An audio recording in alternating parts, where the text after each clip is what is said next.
오늘도 동그리가 보는 기막힌 세상에서 이상덕 목사가 문안 인사드리며 새 영상 올립니다. 언제나 건강하시고 즐겁고 행복한 시간 보내세요.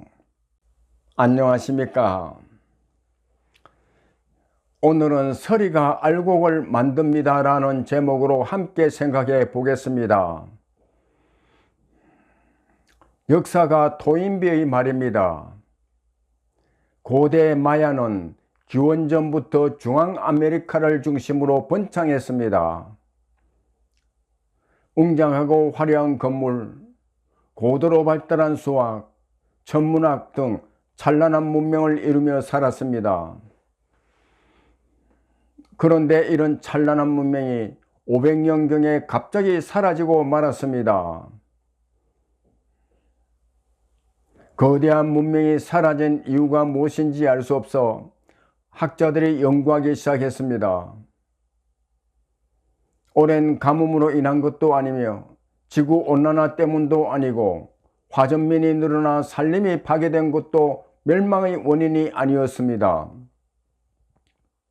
외부의 적도 없었습니다.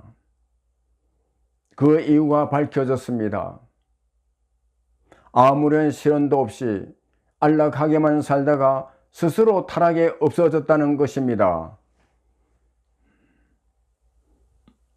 이와 반대로 지구상에서 가장 실현을 많이 당한 민족이 이스라엘입니다.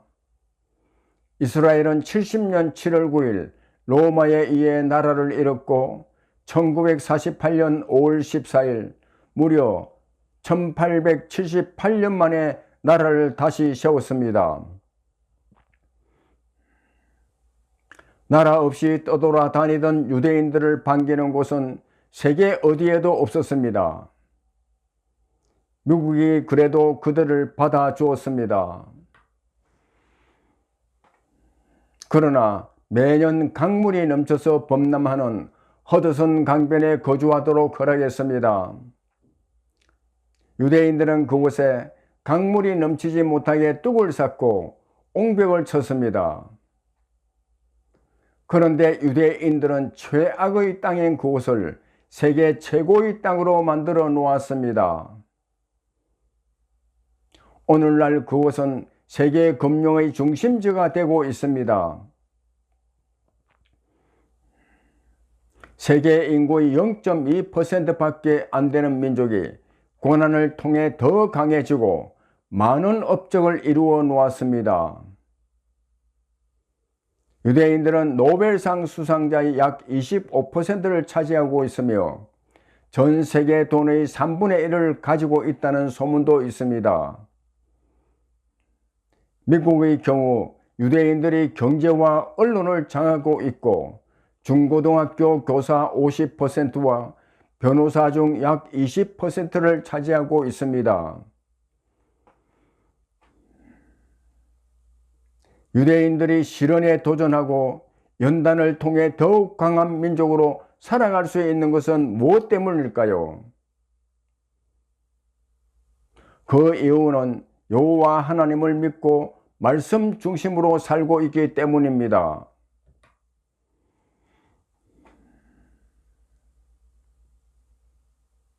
구약 성경에서 시련 가운데서도 하나님을 의지하고 극복해 나가며 하나님께 크게 쓰임받는 대표적인 사람이 요셉입니다. 요셉은 12명의 형제 중 11번째로 태어나 아버지 야곱의 사랑을 독차지하며 자랐습니다.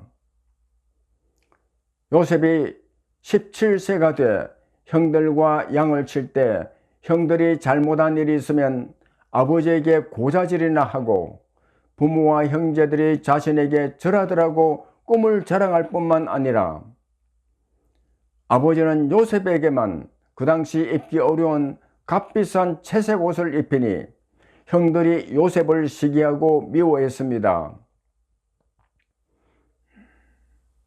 하루는 아버지가 집에서 편안히 지내고 있는 요셉에게 먼 곳에서 양을 치고 있는 형들에게 찾아가 양을 잘 치고 있는지 보고 오라고 보냈습니다. 요셉이 형들을 찾아갔을 때 형들이 요셉을 미워해 이스마엘 상인들에게 은 20개 팔아버렸고, 그들은 다시 요셉을 애굽 왕 바로의 시위대장 보디발에게 팔아 요셉은 그 집에서 종으로 살게 됐습니다. 아버지 사랑을 독차지하며 살던 요셉은 하루아침에 비천한 종의 신세가 돼 고난의 물결에 휩쓸리게 됐습니다. 믿음의 사람인지 아닌지는 시련 가운데 있을 때 알 수 있습니다. 요셉은 종의 신세가 된 자신의 처지를 바라보며 낙담의 절망의 나락으로 떨어지지 않고 하나님을 의지하고 주어진 삶에 최선을 다하기 시작했습니다. 하나님은 시련 가운데서도 하나님을 더욱 찾고 의지하는 믿음의 사람을 버려두지 않습니다. 하나님은 이런 사람들에게 지혜와 명철과 총명을 주시어 하나님의 이름을 욕되게 하지 않습니다. 하나님은 요셉에게 그렇게 했습니다. 애굽 사람들은 요셉과 같이 양을 치는 사람들을 가증하게 여기며 몹시 싫어했는데도 요셉은 기가 죽지 않고 그 주인 보디발이 하나님이 함께하는 사람이라는 것을 알 수 있을 정도로 주변에 드러내놓고 하나님을 섬겼습니다. 이런 요셉에게 하나님이 함께 하시며 요셉의 하는 일이 막힘이 없도록 형통하도록 하신 것입니다.